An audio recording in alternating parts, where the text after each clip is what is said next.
They said she was lucky to have found love again. But 5 days after saying, "I do," Lena's wedding ring was found in a riverbed, still on her finger. Her new wife, Claire, had vanished. What began as a honeymoon in the Cascade, which became a crime scene without a suspect. And what Lena discovered inside that isolated cabin was a secret buried for 14 years. A secret tied to her first love's unsolved death. This isn't a love story. It's a setup, and the final act was hiding in plain sight. You just unlocked another case inside the mystery crime vaults, where truth hides in shadows and justice takes unexpected turns. Don't forget to like and subscribe before we dive into another story where the truth is stranger than fiction. Lena Hartley was the kind of woman who kept to herself. At 34, she'd survived the kind of grief that doesn't fade. The violent loss of her first love, Ethan. She lived quietly in Silver Falls, Oregon, a town where everyone knew her name and most pitied it. People would nod solemnly when she passed by, still whispering about the fire that took Ethan's life. It was ruled an accident, but Lena never believed that. She eventually stopped asking questions. It was easier to move forward than to live inside that night, until Claire showed up. Claire Monroe was unlike anyone Lena had ever met, a retired sheriff's deputy from Idaho. Claire had transferred into Lena's town with a resume full of commendations and a polished, professional charm. She claimed she was done with chasing criminals and just wanted to settle somewhere quiet. They met at a grief group meeting. Lena had gone for a friend. Claire was there for herself. They started slowly. Dinners at home, long hikes, shared silence. Lena didn't fall in love easily anymore.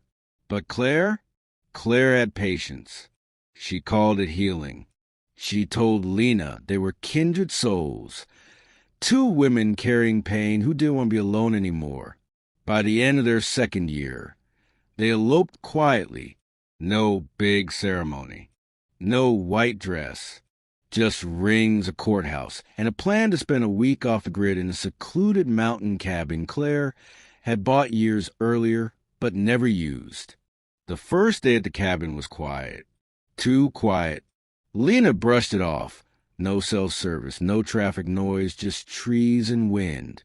But by the second day, she noticed something strange, a motion light on the back deck that kept going off. Claire dismissed it. Probably a raccoon, she said with a shrug. But when Lena went outside that night, she found no animals, only footprints. And they weren't hers or Claire's. Claire insisted it must have been an old trail from a previous hiker or visitor. But Lena had grown up hunting. She knew fresh tracks when she saw them. The next morning, Claire suggested a hike to a nearby lake. "We should go somewhere no one can find us," she laughed. Lena laughed too, but something about the way Claire said it stuck in her chest. That night, while Claire slept, Lena got out of bed and walked through the cabin. Something was off. The cabin was too clean, too untouched, almost like it had been staged. But behind a false back panel in one of the bedroom closets, she found something she was never meant to see. A worn canvas duffel bag containing a broken laptop, a half-rotted file folder, and a single flash drive. The folder had water damage, but she could still make out two words. Case 478C, open death, Ethan Wilder. Her breath caught. Ethan. Her Ethan. The fire had taken his life 14 years ago. She had never gotten answers. The fire marshal said faulty wiring, but Lena always felt something wasn't right. Inside the folder were photos, burnt remains, a site sketch, notes with initials she didn't recognize, except one, CM, Claire Monroe. Lena felt a chill crawl up her neck. She slipped the flash drive into her pocket and closed the closet quietly. Claire stirred in bed but didn't wake. The next day, Lena pretended everything was fine. She smiled. She cooked. She agreed to another hike. But that night, while Claire was chopping firewood outside, Lena used a laptop, ancient but functional, to open the flash drive. Inside was a single video file, corrupted, time-stamped 2 weeks after Ethan's death. It showed a woman, blonde, younger, clearly distraught, speaking into the camera. It was Claire. "I didn't mean for it to happen that way," she said. "We were supposed to scare him. Just scare him. I didn't know the fuel line was rigged. I didn't know." The video glitched. "I never told her," Claire continued. "If she finds out, she'll hate me. But if I don't say anything, maybe I can fix it. Maybe I can be the person she thinks I am." Lena couldn't breathe. Claire had known Ethan. Claire had been involved. Outside, the axe hit wood in a steady rhythm. Lena unplugged the laptop, grabbed the flash drive, and backed away from the table. Her mind raced. Was it an accident? A setup? Had Claire sought her out, or had she been watching her all along? Lena knew one thing. She had to survive the next 2 days.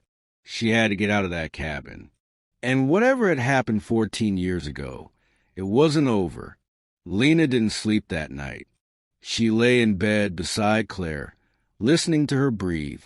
Her mind repeated every second of the video. If she finds out, she'll hate me. Lena already did. By sunrise, she had a plan. Survive one more day. Claire mentioned they'd leave the following morning. Lena would act normal, wait until they reached the highway, and then run. But the forest had other plans. That afternoon, Claire suggested one last adventure. A nearby lookout point she swore had the best view in the Cascades. Lena didn't argue. She laced up her boots and followed, forcing a smile. Her palms were sweaty. Every nerve screamed that she shouldn't go. But alone in the woods, refusing might raise suspicion. They hiked in silence. 30 minutes in, Claire stopped. "This is it," she said. "No view. Just a narrow ledge and a steep drop." Lena blinked. "Where's the lookout?" Claire's eyes narrowed. "I thought you trusted me." Lena's stomach dropped. She took a careful step back. "Claire," she said quietly, "I know about Ethan."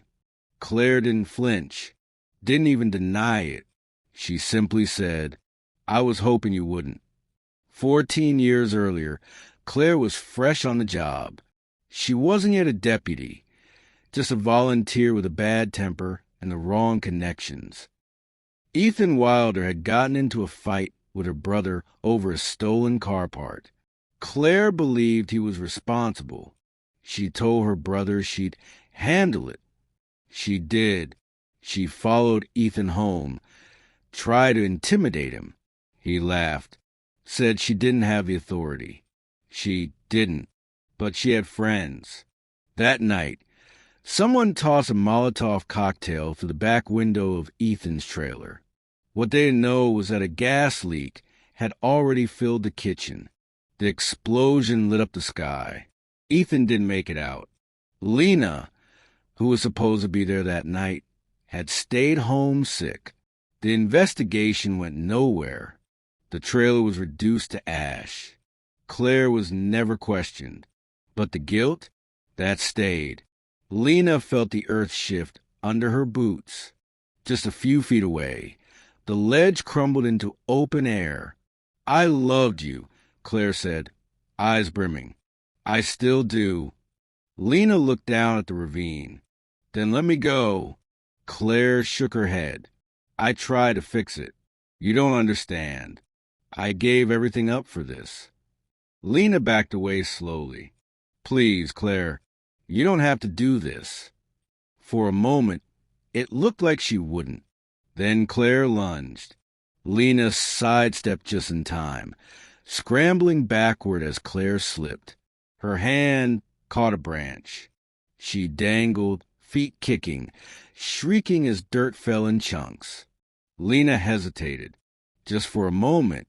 Then she reached out and pulled her up.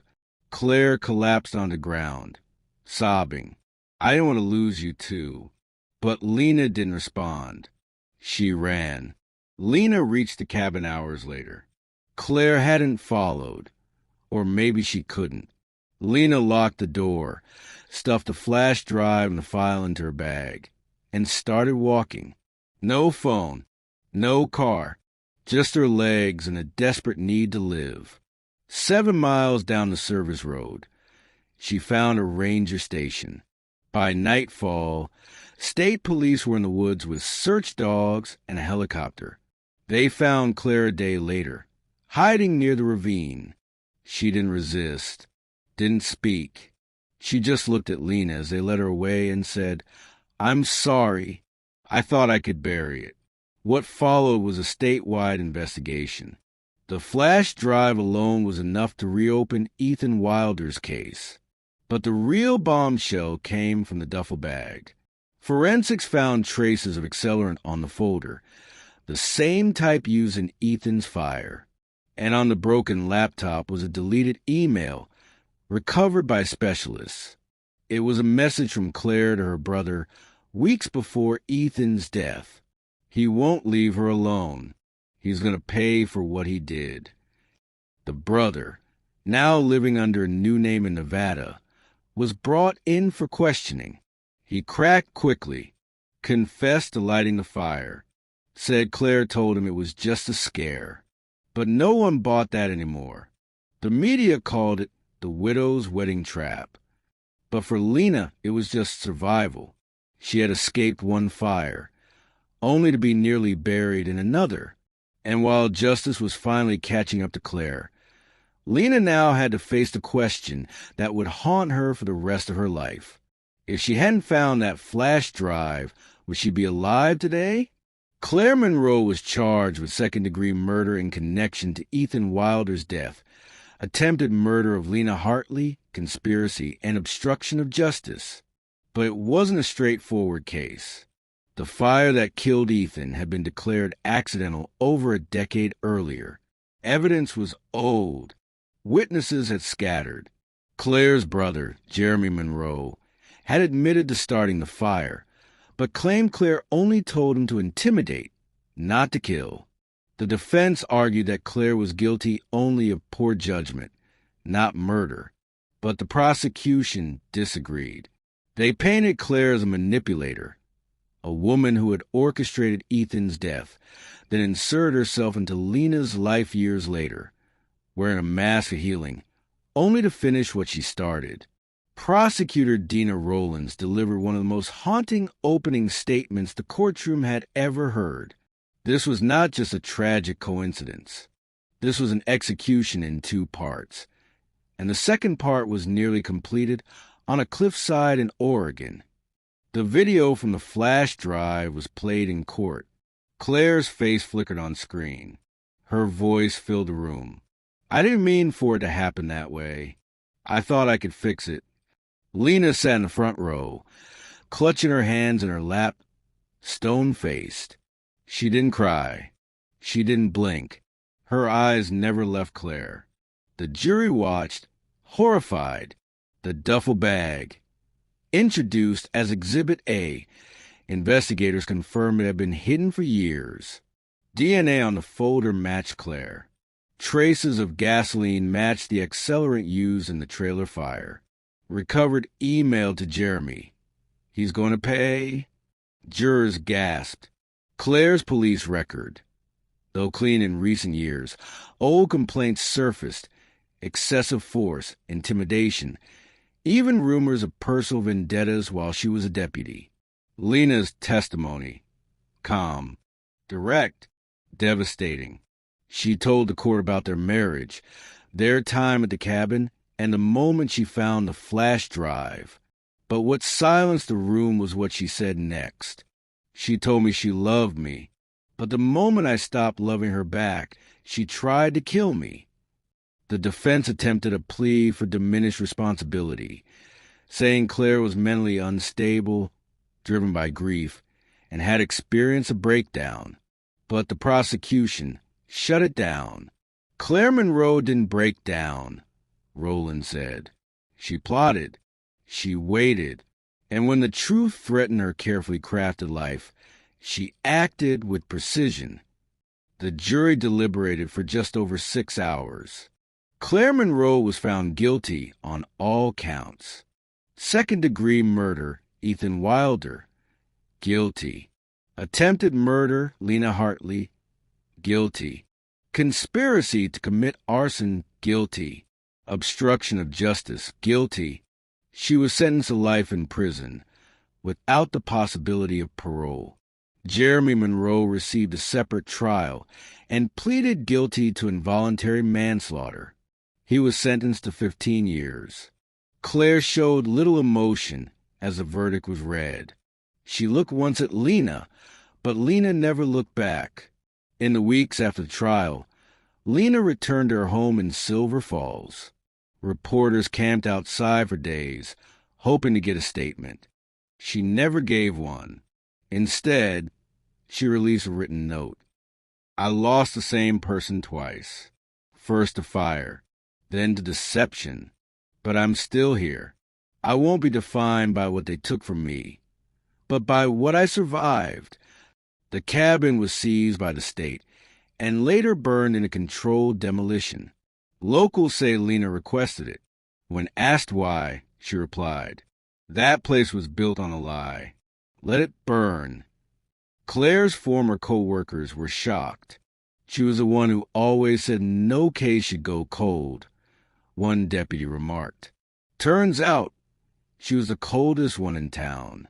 Her church community, where she had briefly served as a grief counselor, held a candlelight vigil, not for Claire, but for Lena and Ethan. The case was discussed on national news programs, podcasts, and true crime panels across the country. Some dubbed it the long game killer. Others called it the bride trap. But Lena wanted no part in that. She refused interviews, turned down book deals. She returned to teaching art at a local community center. She doesn't want fame, a friend said. She just wants peace. Months later, Lena visited Ethan's grave. She brought with her the photo that had survived the fire, a slightly charred snapshot of the two of them, laughing in front of the trailer. She left it against a headstone and whispered, "I finally know what happened." Then she walked away. If you or someone you know has ever suspected something was wrong, even when the world said everything was fine, trust that instinct. Sometimes the truth isn't lost. It's just waiting to be uncovered. This has been Mystery Crime Vaults. Don't forget to like and subscribe for more haunting tales pulled from the depths of reality, where love turns to lies and second chances come at a deadly price. In the years that followed, Lena Hartley became a quiet fixture in Silver Falls again. No longer the woman everyone pitied, but the one people respected from afar. She didn't become a symbol. She didn't want to. She became a survivor. Lena turned the back room of her home into a small studio and began painting again, something she hadn't done since college. Friends said her work changed. It became darker, sharper, filled with stark contrasts and unfinished edges. But slowly, color returned. Authorities re-examined every case file Claire Monroe had touched during her time in law enforcement. 3 were reopened. 2 involved suspicious disappearances tied to known associates of Claire's brother. 1 case, the death of a woman ruled a suicide, was overturned. It's now officially classified as undetermined and under review. The Monroe family name, once respected in their Idaho town, was now synonymous with betrayal. But for Lena, justice wasn't about legacy. It was about clarity. And she finally had that. As with all small-town crimes that explode into national attention, theories bloomed like weeds in internet forums. Some insisted Claire had been covering for someone even darker. perhaps a powerful figure from her policing past. Others speculated Ethan wasn't the intended target in the fire, that Lena was. But none of those theories ever held weight. The evidence pointed to something far simpler and more terrifying. A woman with a grudge, a broken conscience, and too much time to turn regret into obsession. The tragedy wasn't just what Claire did. It was how far she was willing to go to pretend she hadn't.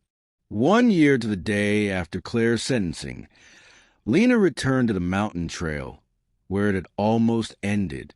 The trailhead had reopened, now marked by a state sign reading, "For emergency access only, dedicated to victims of violence who found the strength to escape."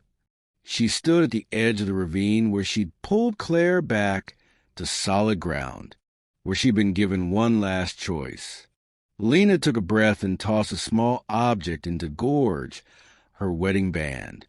She didn't say anything. She didn't need to. What began as a second chance at love became a carefully staged descent into terror. Claire Monroe didn't just hide her past. She built a life around it, wrapped it in good intentions, and wore it like a costume. But masks always slip, and lies always rot. Lena Hartley almost became a forgotten victim, a name on a headstone next to a cold case. Instead, she became something else entirely. The one who lived. Thanks for watching Mystery Crime Vaults.